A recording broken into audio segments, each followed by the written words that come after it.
ये बंद हो गया जी ये तरफ।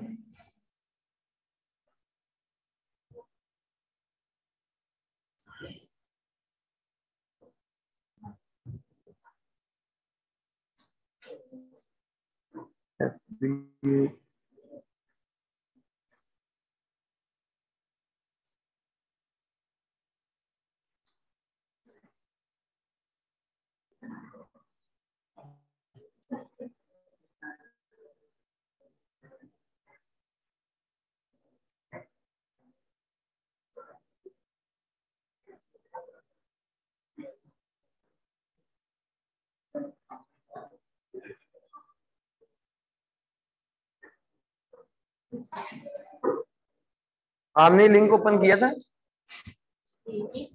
आप कह रही थी ना कि लॉगिन नहीं हो रही। उन्होंने कर दी है तो उन्होंने यूजर नेम पासवर्ड दिया है ना इसका, वो दे।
ये नहीं।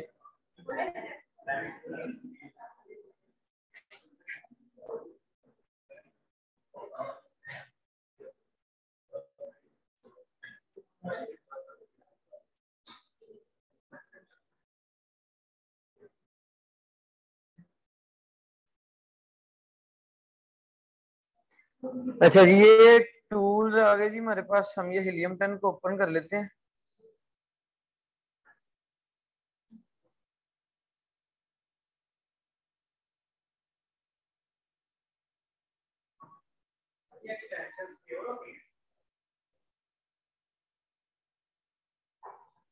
गारंटी तो कोई नहीं है ये जी, कैसे ओपन होगा? जिस पे भी क्लिक कर रहा हूँ कुछ भी नहीं हो रहा।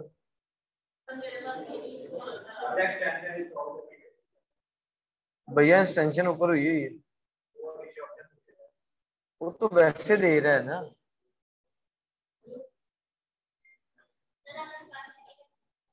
जी। वो तो अब वो एरर आके ठीक करेंगे ना। चलें, इसको हम बाद में अब देखते हैं क्या इशू है। चलें जी, हम दूसरी कल वाली बातें कर लेते हैं, यानी कि जो कल करनी थी। तो ये जो प्रैक्टिकल परफॉर्म है ये कल कर लेंगे जी। फोन करवा लेंगे आप कैसे? उन्होंने आईपी देख लेना, वो फिर आप जी जी जी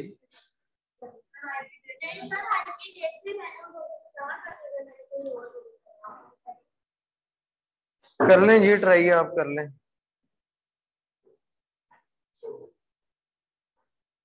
अच्छा, तो मैं आप सबसे पूछा था कि क्या हम जो लिस्टिंग में हमें नजर आता है कि क्या क्या होगा हमारे पास, इमेजेस, टाइटल, बुलेट, सीबीसी, सिर्फ यही होता है या लिस्टिंग के बैक एंड पे भी कुछ है? कीवर्ड तो सर हमने टाइटल में डाल लिए, कीवर्ड हमने बुलेट्स में डाल लिए, डिस्क्रिप्शन में डाल लिए, बस यही है लिस्टिंग? नहीं सर, वो सारा कुछ मैं उसी की बात कर रहा हूँ कि जो आप डिटेल पेज में देख सकते हैं, ये लिस्टिंग का फ्रंट एंड। हमारे पास बैक एंड भी होता है, हमें फ्रंट एंड ऑप्टिमाइज करने के साथ साथ बैक एंड भी ऑप्टिमाइज करना है। क्लियर है जी? बैक एंड में डिफरेंट फील्ड्स आती हैं। सबसे पहले मुझे बताएं, किसी को यूपीसी EAN पता है क्या होते हैं? मैंने लास्ट लेक्चर में या उससे किसी लेक्चर में बताया था कि UPC stands for universal product code और EAN stands for European certification number. सही है जी। क्या करूं?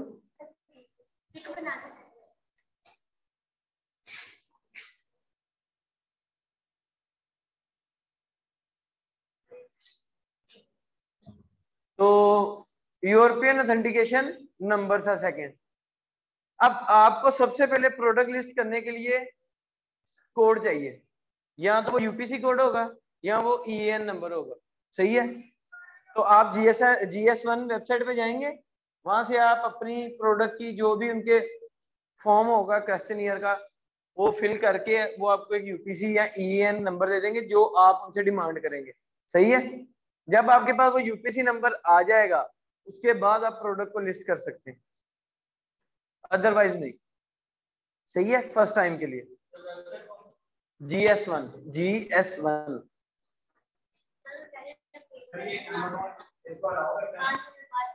चले कर लेते जी। जी जी, नहीं नहीं, अमेजोन अलाउ नहीं करता इसको। एक्सेप्ट सिर्फ इसलिए करता है कि वर्ल्ड वाइड जो सबसे ऑथेंटिक है अभी तक वो जीएस1, इसलिए अमेजोन जरा उसको प्रायोरिटी देता है। बस ऐसे ही है। जैसे कुछ लोग जो है वो नेस्ले को ज्यादा प्रायोरिटी देंगे दूसरे जूसेस की कंपनी से, क्योंकि उनको पता है नेस्ले एक अच्छा ब्रांड है, बस इस यही वजह है, बाकी और कोई रीजन नहीं। अच्छा जी, अब ये जीएसएन1 आपके पास जब आ गया, कोड आपने लिस्टिंग कर देनी है अपलोड। सही है। वो भी हम देख लेंगे कि लिस्टिंग कैसे अपलोड होती है। आज ना जिंदगी में रुकावटें बहुत हैं, कुछ भी ओपन नहीं हो रहा।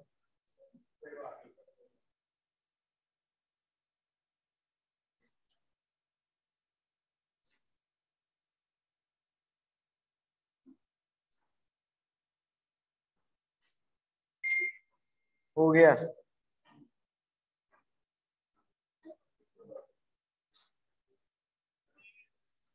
ले जी, मैंने आपको सेलर सेंटर लॉग करके दिखाने लगा हूँ। अकाउंट, ये भी फ्रेश अकाउंट है, फ्रेश अकाउंट है। इसके ऊपर अभी कुछ भी नहीं हुआ, होना है तो किसी क्लाइंट का है मेरे। अभी तक इसके ऊपर कुछ नहीं है, सिर्फ अकाउंट है और मेरे पास इसकी एक्सेस है। सेलर सेंट्रल जी इसको कहते हैं, अमेजोन सेलर सेंट्रल ये है। ये कोर्स के बाद आप लोग hunting, sourcing, listing creation, shipment plan creation, launching ranking सब सीख जाएंगे। सही है। लिस्टिंग क्रिएशन से लेके फिर लॉन्चिंग रैंकिंग तक आपका जितना भी काम होता है ना, वो फिर सेलर सेंट्रल की हेल्प कभी चाहिए कभी नहीं चाहिए, क्योंकि हंटिंग के लिए आपको सेलर सेंट्रल नहीं चाहिए, सोर्सिंग के लिए नहीं चाहिए, listing creation, shipment plan creation, इस पे आपको वो चाहिए। सही है जी। जी, क्लाइंट देगा ना आपको, जिसके अकाउंट पे आपने प्रोडक्ट अपलोड करनी है। प्रैक्टिस करने के लिए जी हम कुछ नहीं कह सकते। प्रैक्टिस करने के लिए आपके माइंड को इतना स्ट्रोंग होना चाहिए कि कोर्स कोर्स में आपको पता हो कि ये ऑप्शन किस टैब के अंदर है, ये ऑप्शन किस टैब के अंदर है। आपको पता हो कि प्रोडक्ट अपलोड कैसे होनी है, प्रोडक्ट का शिपमेंट प्लान कैसे बनना है, पीपीसी कैंपेन्स कहाँ से रन होनी है, एडवर्टीजमेंट, यानी कि जो बेसिक चीजें वो आपको पता हो। कुछ भी नहीं है जी, फेसबुक की है चलानी है आपने, वेबसाइट चलानी है। ये एक सबसे पहला टैब है कैटालॉग का, उसके नीचे लिखा हुआ है ऐड प्रोडक्ट्स। अगला टैब है इन्वेंट्री का, मैनेज इन्वेंट्री, ये एफबीए शिपमेंट, जहां से आप शिपमेंट प्लान क्रिएट करेंगे। प्राइसिंग के लिए, ऑर्डर्स के लिए, ये एडवर्टीजिंग का टैब है। एडवर्टीजिंग के टैब में कैंपेन मैनेजर है, कैंपेन मैनेजर में बीपीसी चलेगी, उसके नीचे ए प्लस कॉन्टेंट है, उसके नीचे किधर गया, वाइन प्रोग्राम है, डील्स है, कूपन है, प्राइम एक्सक्लूसिव डिस्काउंट है, प्रमोशनल कोड है, ये सारे हम लॉन्चिंग में देखेंगे। छोड़ दें, नहीं नहीं, साल की बात नहीं है, यूज टू हो जाता है बंदा जब काम करता है। जब मेरे पास भी अकाउंट नहीं था तब मुझे भी इतना फ्लुएंटली नहीं पता था कि कौन सा ऑप्शन किधर है, कौन सा किधर है। लेकिन वो जब अकाउंट आया तो हफ्ता भी नहीं लगा, सारी चीजें समझ आ गई कि किधर है। अब आपको नहीं पता फेसबुक का कौन सा ऑप्शन किधर है, चला के पता लग ही जाता है। तो एक अकाउंट आने की बात है। अच्छा जी, तो मैं आपको दिखाने जा रहा था,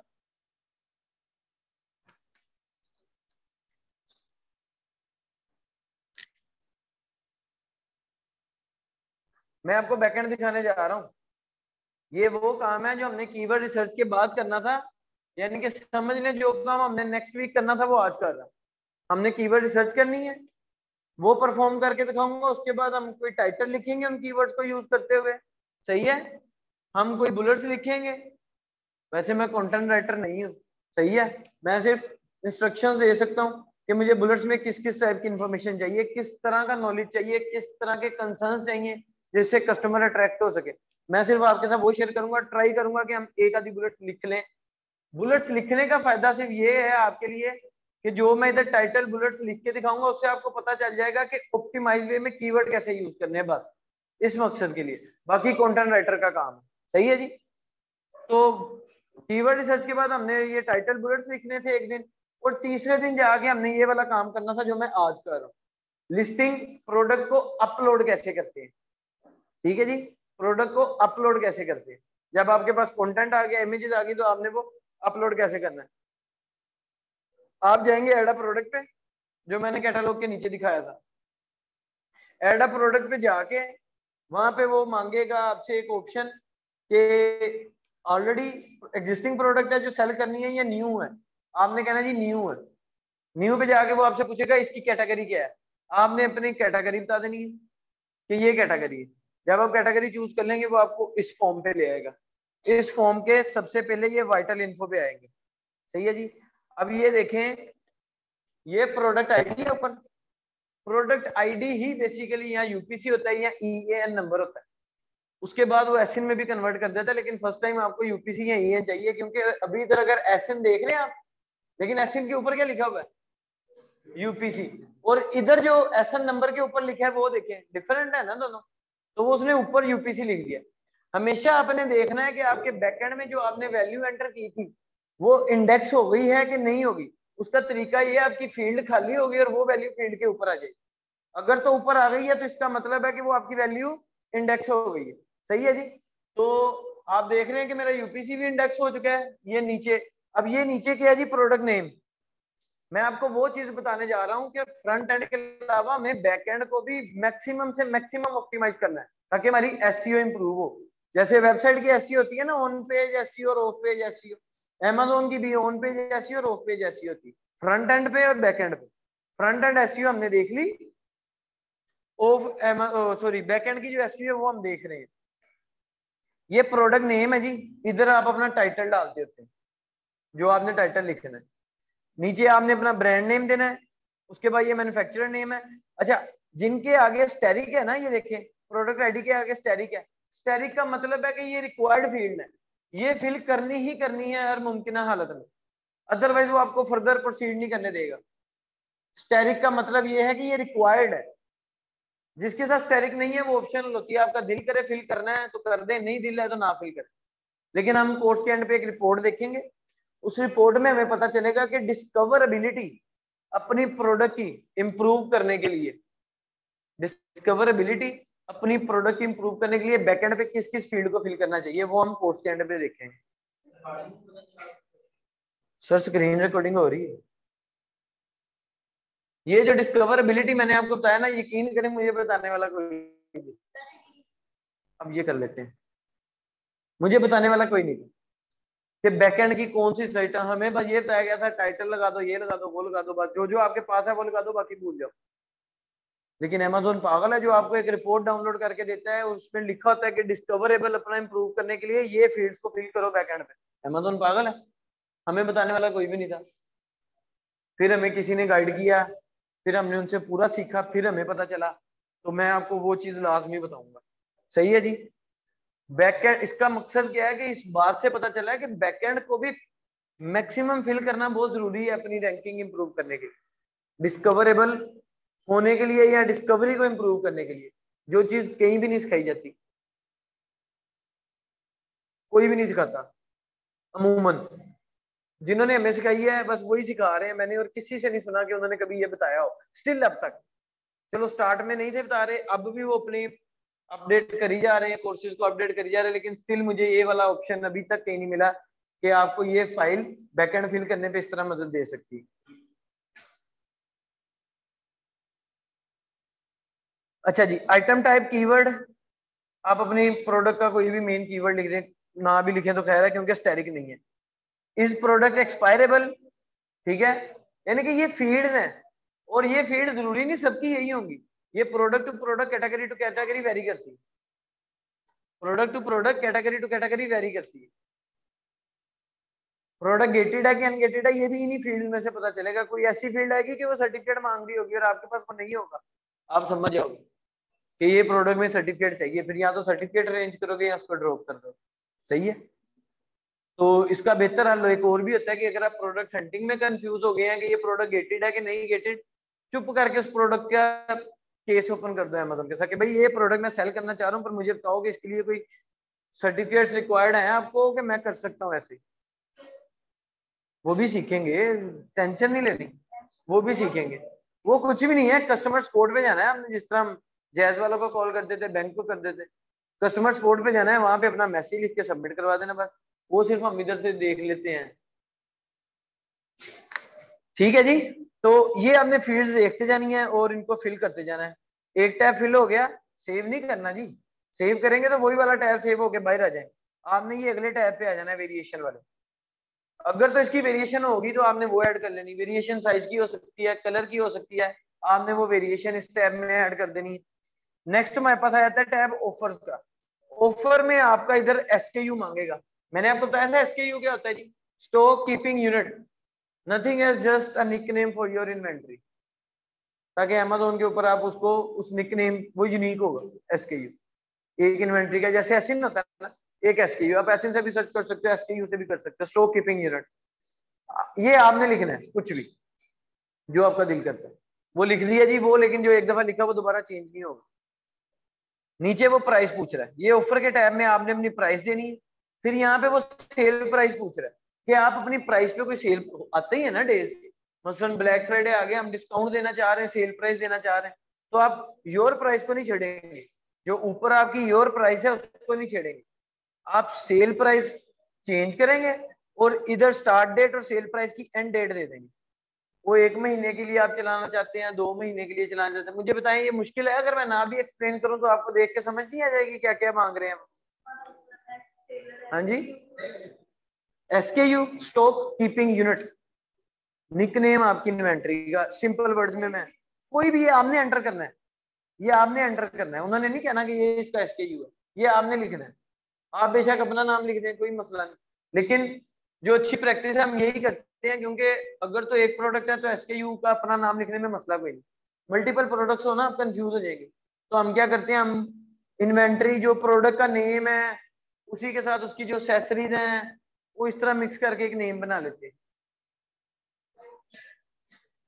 अच्छा जी, उसके बाद आ गया ये लिस्ट प्राइस।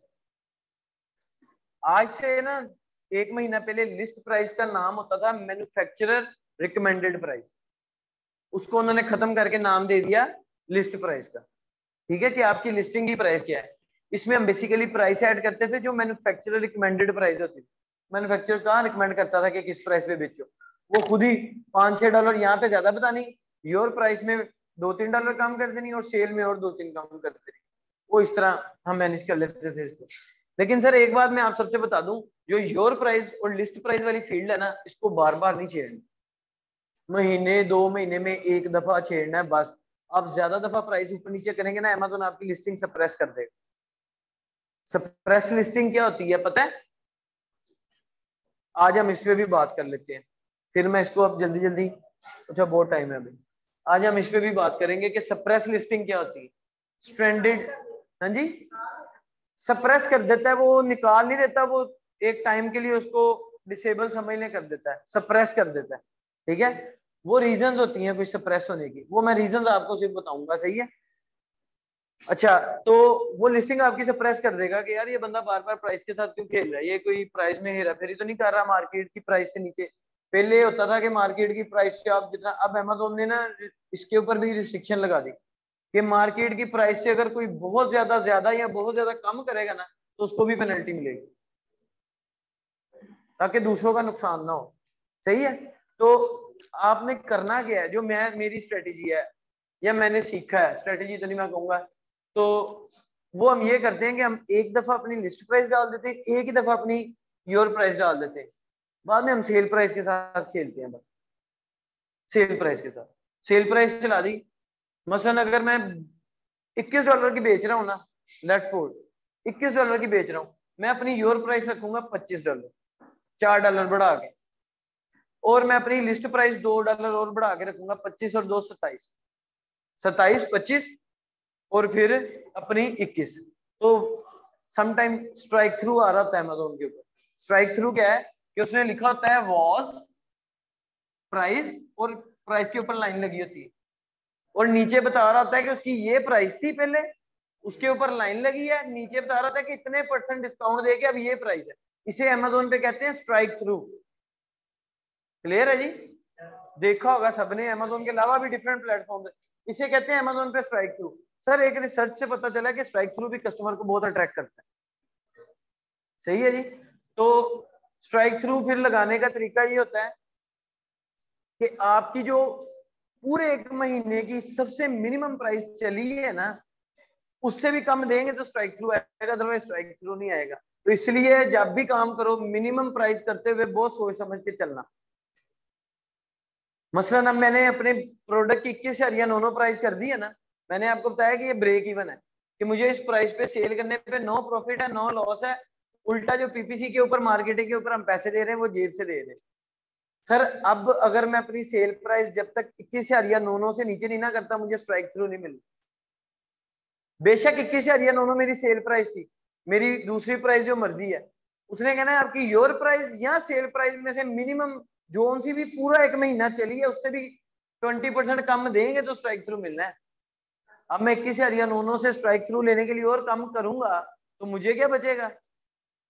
तो इसलिए जब भी स्ट्राइक थ्रू के लिए खेलना है तो 2 महीने पहले से तैयार होना है। कि मसलन अब आपको पता है कि Q4 आ रहा है, तो Q4 में आप चलो पहला महीना Q4 का निकाल दो, आखिरी 2 महीने में आपने स्ट्राइक थ्रू खींचना है, तो आप पहले महीने एक प्राइस ऐसी मिनिमम चलाओ कि उसके बाद आप स्ट्राइक थ्रू ले लो।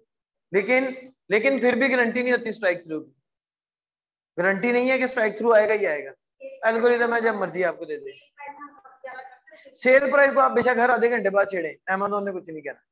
योर प्राइस और उसमें वो बार बार छेड़ेंगे तो लिस्टिंग सप्रेस हो जाती है। सही है जी? अच्छा जी, यहाँ पे हमने बता दिया कि हमारी आइटम की कंडीशन न्यू है। अगर आप यूज में बेच रहे होंगे तो ड्रॉप डाउन में ऑप्शन आ रहा होगा, ये अब लॉक होगी। लॉक होने का मतलब है मैं इनको दोबारा नहीं छेड़ सकता। मैक्सिमम ऑर्डर क्वांटिटी पूछ रहा है, नाम से पता चल रहा है अगर किसी चीज की समझ नहीं आए तो साथ क्वेश्चन मार्क बना है, उधर कर्सर ले जाए तो वो आपको समझाएगा कि the maximum quantity of product data customer में purchase in one order. Maximum order quantity के एक बंदा एक टाइम पे मैक्सिमम कितने कितने यूनिट्स ऑर्डर कर सकता है। सही है? तो अगर आप इस तरह की कोई रिस्ट्रिक्शन लगाना चाहते हैं तो लगाएं, नहीं तो ना लगाएं। सही है जी? Is gift wrap available? कि आप इस प्रोडक्ट के साथ गिफ्ट रैप भी दे रहे हैं? अगर तो दे रहे हैं तो यस कर देना, नहीं तो इसको बेशक खाली छोड़ दें। ऑफर स्टार्ट डेट, कब से ऑफर स्टार्ट हो रही है तो आप अपने मैन्युफैक्चरर से पूछ लेंगे इन्वेंट्री कब तक आएगी, पहुंचेगी, तो उस हिसाब से आप अपनी एक ऑफर डेट जो है ना एस्टिमेटेड, कोई मसला नहीं होता अगर ये क्रॉस भी कर जाए। जब तक आपकी इन्वेंट्री अमेज़न के वेयर हाउस में नहीं पहुंचेगी आपकी लिस्टिंग एक्टिव और लाइव नहीं हो। सही है? नीचे ये मुझे मार्केट प्लेसेस बता रहा है कि कहाँ पे मैं और एलिजिबल हूँ सेल करने के लिए। ये देख रहे हैं, यूएसए में मैं कर रहा हूँ, आउट ऑफ स्टॉक हूँ क्योंकि अभी स्टॉक नहीं गया। कनाडा में सेल करना, इधर क्लिक कर दो, मैक्सिको में, यूनाइटेड किंगडम में, डिफरेंट प्लेसेस में। सही? ऑफर के बाद जो मेन चीज मैं आपको बताना चाह रहा था वो आ जाती है कंप्लायंस। सर ये कंप्लायंस वाला टैब आपने बहुत केयरफुली फिल किया करना है। बेसिकली ये कंप्लायंस वाले टैब में ना हैजर्ड मटेरियल तो नहीं है प्रोडक्ट में, वो इस तरह के क्वेश्चन होते हैं। बैटरी है कि नहीं है, बैटरी एप्लीकेबल है कि नहीं है, हैजर्ड यानी कि डेंजरस प्रोडक्ट है कि नहीं है। तो जब आप इस तरह की चीजें फिल करेंगे ना कि ये डेंजरस है, फिर वो कहेगा अच्छा फिर इसका ये वाला सर्टिफिकेट दो, ये वाला दो, वो वाला दो। सही है? हमारी प्रोडक्ट वैसी नहीं है तो आपने वो वाली उनको नो बैटरी नहीं, no no not applicable, not applicable, इस तरह इसको बड़ा केयरफुली फिल करना है। ये देखें, ये पहली वाली तो कंप्लायंस कोई भी नहीं लगती, है तो कोई उनके रूल है ना। ये देखें बैटरी कंपोजिशन पूछ रहा है मुझसे कि अगर बैटरी है तो बताओ किस चीज से बनी हुई है, बैटरी टाइप या उसका साइज बताओ, नंबर ऑफ बैटरीज कितनी है, कोई भी नहीं है तो मैं क्यों लगाऊं। सही है? तो ये हम इसको इस तरह देखी जाएंगे, अगर कोई इंपॉर्टेंट लगेगा। ये देखें एप्लीकेबल डेंजरस गुड्स, अगर तो डेंजरस गुड्स है तो ये उसने कहा है जी इनमें से बताओ कि किस तरह की डेंजर है, अगर नहीं तो नोट एप्लीकेबल कर दो या बेशक खाली छोड़ दो। समझ रहे हैं जी? ये देखें SDOC कॉन्टेक्ट ईमेल एड्रेस, ये कोई कंपनी होगी जो सर्टिफिकेशन देती होगी वर्ल्ड वाइड या कोई गवर्नमेंट का फर्म होगी, मुझे इसका नहीं पता। रेगुलेटरी आइडेंटिफिकेशन, ये कोई रूल या लॉ होगा जिसका वो आइडेंटिफिकेशन नंबर मांग रहा है अगर आपने अप्रूव करवाया हो वो अपनी प्रोडक्ट तो। सही है, ये कंप्लायंस का टैब है। उसके बाद इमेजेस का टैब है, इसमें कोई मुश्किल नहीं है। ये मैंने इधर इमेजेस अपलोड आपने सिंपल करनी है, क्लिक करना है, इमेज अपलोड कर देनी है, 7 इमेजेस लग गई हैं जी। अब हमारे पास टैब आ गया डिस्क्रिप्शन का। डिस्क्रिप्शन के टैब में ये प्रोडक्ट डिस्क्रिप्शन आ रहा है जी। इस फील्ड में आपने अपनी डिस्क्रिप्शन को पेस्ट कर देना जो आपके कंटेंट राइटर ने लिखा होगा। की प्रोडक्ट फीचर्स, ये बेसिकली ये जो की प्रोडक्ट फीचर्स हैं ये है आपके बुलेट पॉइंट। क्या है? ये आपके बुलेट पॉइंट है। सर एक चीज नोट कर ले, मैं साथ साथ बता रहा हूँ, बाद में माइंड से निकल जाए मैं कुछ कह नहीं सकता। टाइटल आपका 200 कैरेक्टर से ज्यादा नहीं होना चाहिए, और पर बुलेट भी आपका मैक्सिमम भी 200 कैरेक्टर से ज्यादा नहीं होना चाहिए।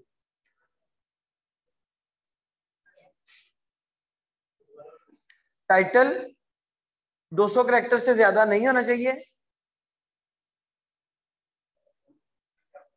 बुलेट्स भी, पर बुलेट भी आपके 200 कैरेक्टर से ज्यादा एक्सीड ना करें। बुलेट के ऊपर रिस्ट्रिक्शन कोई नहीं है, मैं आपको बता रहा हूं, लेकिन रिकमेंडेड है कि यार 200 से ज्यादा ना करना। सही है? अमूमन पता क्या होता है, चलें लिख लें फिर बताता हूं।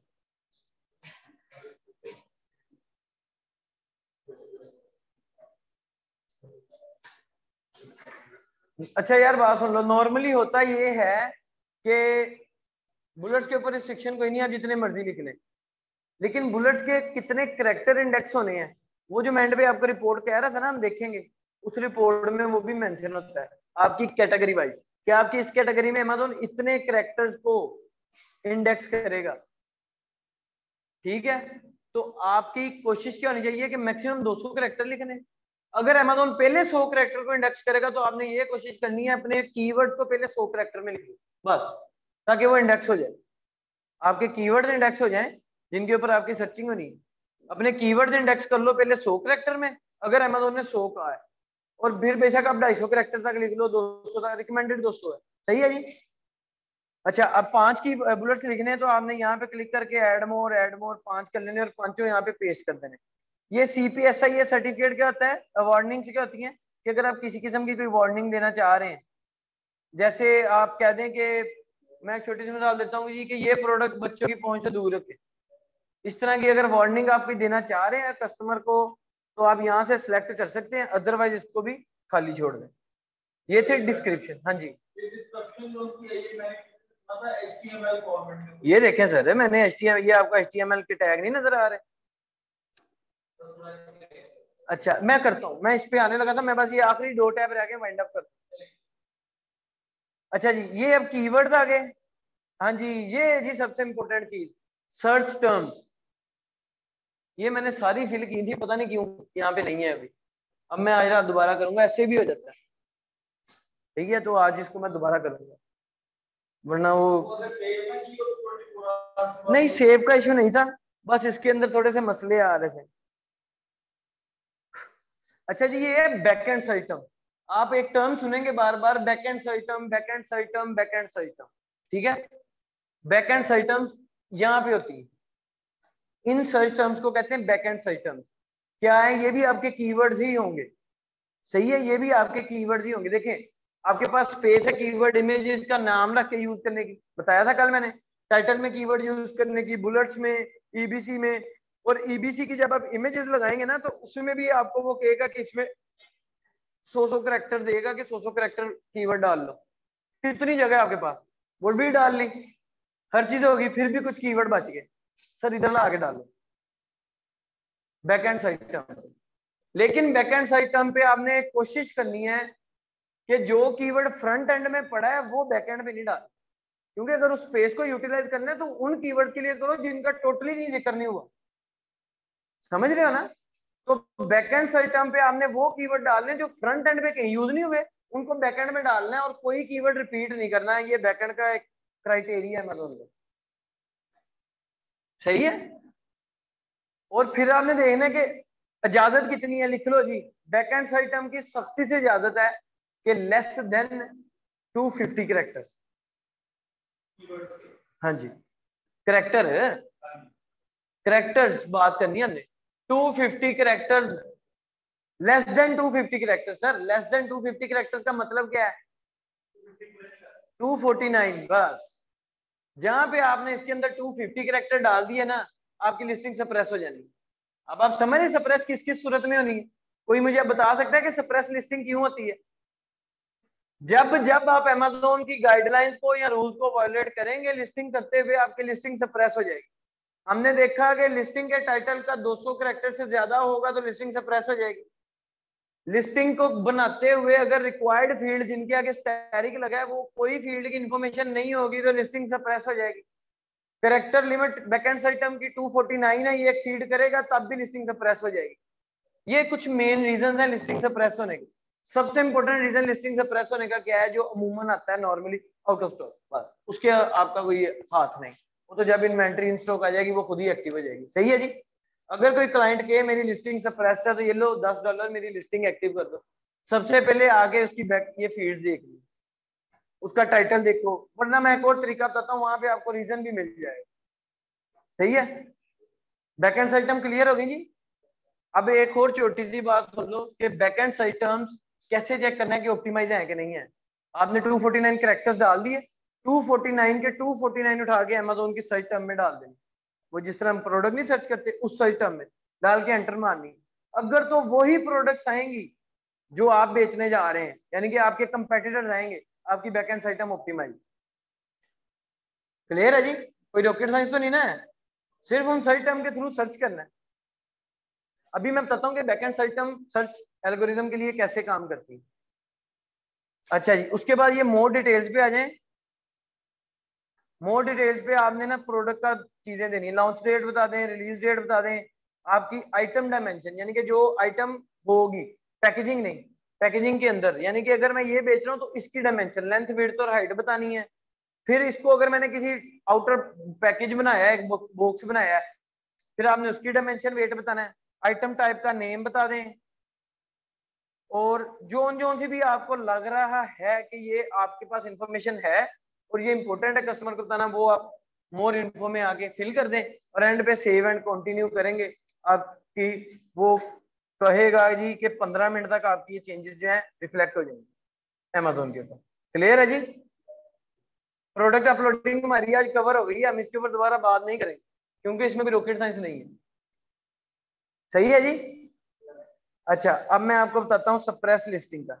ये देखें जी, ये ऊपर लिखा आ रहा है search suppressed and inactive listing. ये देख रहे हैं आपको, ये आपकी लिस्टिंग है और इधर लिखा आ रहा है inactive out of stock status. जब आपकी लिस्टिंग सप्रेस होगी तो इधर लिखा आ रहा होगा सप्रेस लिस्टिंग और आपने उस वाले के ऊपर क्लिक कर देना है, वो आपको सप्रेस लिस्टिंग पे ले जाएगा। क्लियर है जी। जब वो आपको इधर सप्रेस लिस्टिंग पे लाएगा ना, तो इधर ये अभी देख रहे हैं सर्च सप्रेस 0 है, यहाँ पे लिस्टिंग आ रही होंगी जितनी भी सप्रेस होंगी, आप एरो डाउन पे क्लिक करेंगे वो लिस्टिंग आ रही होगी। उस लिस्टिंग को जब आप इधर से क्लिक करेंगे ना, तो जैसे ये आ रहा है ना, इसी तरह सप्रेस की शो हो जाएगी, रीजन बताएगा कि आउट ऑफ स्टॉक है, डिस्क्रिप्शन भी बताएगा और साथ में सोल्यूशन भी बता रहा है कि रीस्टॉक कर दो, तो ये सप्रेस से निकल जाएगी। तो आपकी लिस्टिंग अगर किसी इंफॉर्मेशन के इनकम्प्लीट होने की वजह से सप्रेस है तो इधर वो बताएगा कि जी डिस्क्रिप्शन जो है ना प्रोडक्ट की वो इनकम्प्लीट है, तो वो जाके एंटर कर दो। समझ रहे हैं, इस तरह आप सप्रेस लिस्टिंग को एक्टिव कर सकते हैं। क्लियर है जी। और मैंने क्या बताना था, हाँ जी। अच्छा, वो HTML डिस्क्रिप्शन ऐसी होती है जी कि देखिए जब आप Amazon के ऊपर डिस्क्रिप्शन लिखते हैं ना, तो Amazon के ऊपर आपके पास मेन्यू बार नहीं होता कि आप किसी टेक्स्ट को बोल्ड कर सकें, हाईलाइट कर सकें। अक्सर हम करते ही है ना, वर्ड डॉक्यूमेंट बनाते हैं तो हमने अपने हेडिंग्स को हाईलाइट करना होता है, तो हम वो नहीं कर सकते। वो करने के लिए हमें फिर HTML टैग्स चाहिए। मसलन बी, जिस वर्ड को बोल्ड करना है उसके इर्द गिर्द हम बी लगा दें जैसे HTML में लगाते हैं, तो वो वाले उस वर्ड को बोल्ड कर देगा। फिर आपने क्या करना है कि वो टैग्स के साथ वाला जो आपकी डिस्क्रिप्शन होगी उसको उठा के डिस्क्रिप्शन में एज इट इज पेस्ट कर देना। सही है जी। इसके ऊपर भी सर्विस देने लग जाओ फाइवर पे $5 में। मैं मजाक नहीं कर रहा यार, आप लोग हंस रहे सर। अंधाधुन वेबसाइट है ये, देखना अभी बताता हूँ। आपका क्या ख्याल है कि मेरे पास इतना टाइम होगा कि मैं केले केले को लिखूं बैठ के?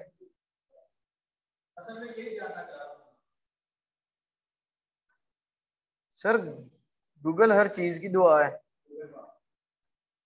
ये देखिए जी, मैं इस वेबसाइट को यूज करता हूँ, टेक्स्ट टू एचटीएमएल सर्च किया, इस वेबसाइट को यूज किया, ये वो कह रहा है इनपुट डाटा दो। सही है, अभी ये लोड हो जाए जरा, अभी पूरा, हाँ ये इनपुट डाटा आ गया। कुछ भी मैंने लिखा, उसको सिलेक्ट करके यहाँ पे मेरे पास मेन्यू है कि मैं उसको बोल्ड करना है, टैलिक करना है, अलाइन सेंटर करना है, जो भी डॉक्यूमेंट राइट अप करने में हम करते हैं। कन्वर्ट कर गया, ये ले जी, ये जो आपके पास टैग्स वाला डाटा आ गया, इसको एज इट इज कॉपी करें, डिस्क्रिप्शन में पेस्ट कर दें। क्लियर हो गया जी बात? अब इसमें 2 एरर आएंगे जो मैंने रिसेंटली फेस किए हैं, वो भी बता देता हूँ आपको। अक्सर बोल्ड जो हम करते हैं ना HTML में, हम एक टाइम पे करते थे बी से, बी एंगल ब्रैकेट्स में बी लिखा तो वो बोल्ड हो जाता था। लेकिन जब HTML का एडवांस वर्जन आया, उसे क्या कहते हैं? HTML5 कहते हैं शायद। हाँ HTML5, अब तो खैर बहुत आगे होगा। HTML5 2014 में आया था जब मैं फर्स्ट ईयर में था। HTML5 में क्या हुआ, उस बोल्ड के बी को रिप्लेस कर दिया गया वर्ड स्ट्रॉन्ग के साथ। ठीक है, बी भी चलता है, लेकिन ये वाली वेबसाइट के अलावा मैंने जितनी भी यूज की है ना, वो बी की जगह स्ट्रॉन्ग का वर्ड यूज करती है। Amazon स्ट्रॉन्ग के वर्ड को नहीं पकड़ता, वो एरर दे देता है। सही है, वो एरर दे देता है। ये भी वेबसाइट शायद स्ट्रॉन्ग ही देती है, चेक कर ले। ये मैंने इस तरह को बोल्ड किया, मैंने कन्वर्ट किया, स्ट्रॉन्ग दे रही है जी ये भी अब स्ट्रॉन्ग दे रही है। तो मैं इसका क्या हल करता हूँ? मैं क्या करता हूँ, अपने डिस्क्रिप्शन वाले टेक्स्ट को सिलेक्ट करता हूँ वर्ड की डॉक्यूमेंट में, यहां से कॉपी करके वर्ड की डॉक्यूमेंट में मैं देखता हूँ कि अगर ये मेरे पास ओपन ही है, ये देखें, ये मेरा ओरिजिनल प्रोडक्ट डिस्क्रिप्शन थी बॉस, इधर देखें, ये मेरे पास ओरिजिनल प्रोडक्ट डिस्क्रिप्शन थी। इसको जब मैंने वहां से कॉपी किया, HTML टैग्स वाली डिस्क्रिप्शन मैंने यहाँ पे पेस्ट कर ली। अब मैंने क्या करना है, HTML डिस्क्रिप्शन वाली लाइंस को कॉपी किया, और सॉरी सिलेक्ट किया, सिलेक्ट करके मैंने किया Ctrl+F, बल्कि Ctrl+F भी नहीं करना, ये ऊपर लिखा आ रहा है रिप्लेस, देख रहे हैं उधर रिप्लेस लिखा आ रहा है, मैंने किया रिप्लेस पे क्लिक। अब वो कहता है क्या ढूंढ रहे हैं, find what and replace with, find what replace with. मैंने उसे कहा कि जो सिलेक्टेड, क्योंकि मैंने टेक्स्ट सिलेक्ट किया था तो वो सिलेक्शन में से ही ढूंढेगा। मैंने उसे कहा स्ट्रॉन्ग का वर्ड ढूंढो और उसको इस बी के साथ रिप्लेस कर दो, रिप्लेस ऑल पे क्लिक कर दिया, उसने रिप्लेस कर दिया। ठीक हो गया जी। उसके बाद दूसरा एरर क्या आता है, सम टाइम किसी किसी करेक्टर पे या स्पेस पे ना, ये जो कन्वर्टर है आपको एक टैग देते हैं जिसमें होता है $NBSP।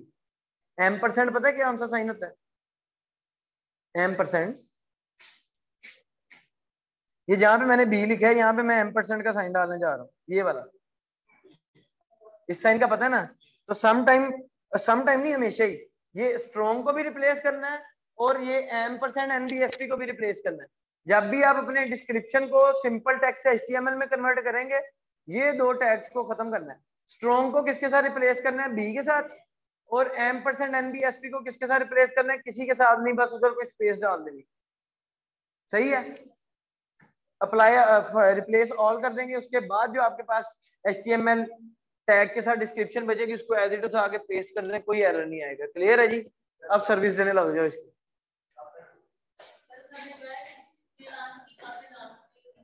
वो फिर अब आपकी लक है जी, मैं तो जो कर सकता हूँ मैं वो कर रहा हूँ।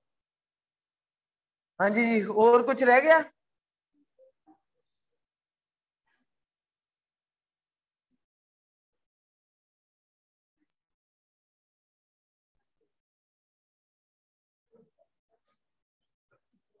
जी मुझे बताएं, कुछ कुछ रह गया हमारा तो बताएं।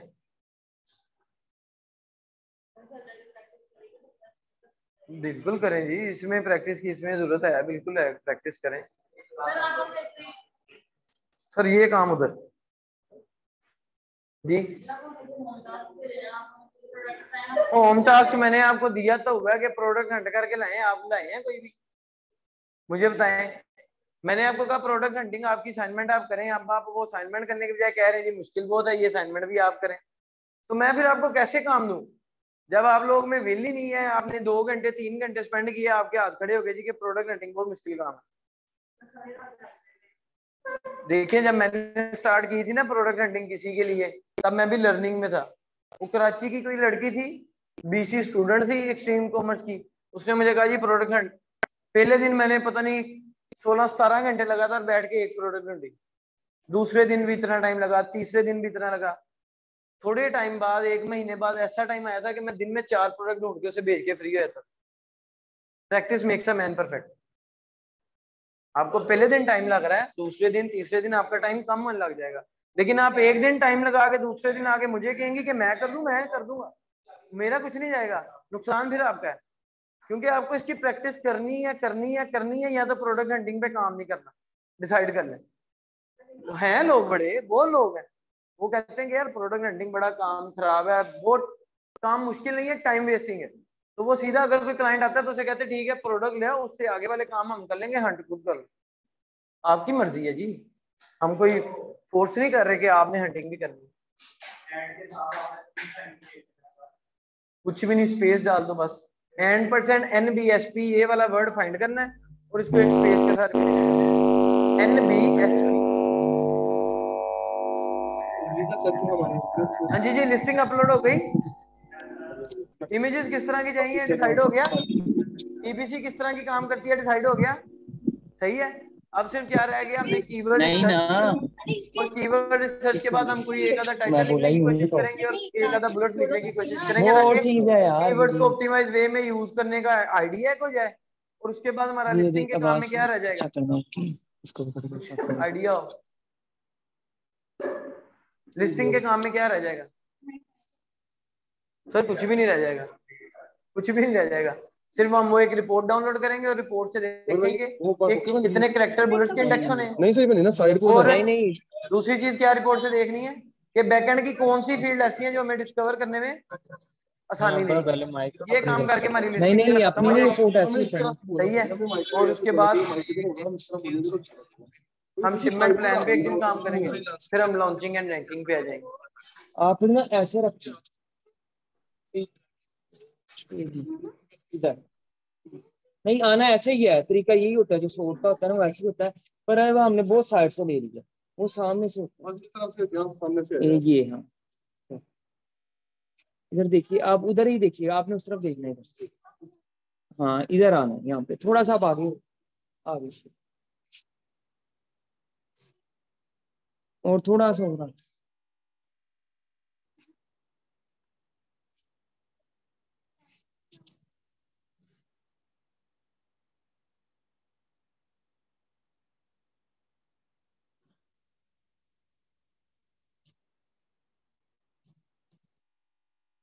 थोड़ा सा तो मेरे को मैं बता रहा हूँ।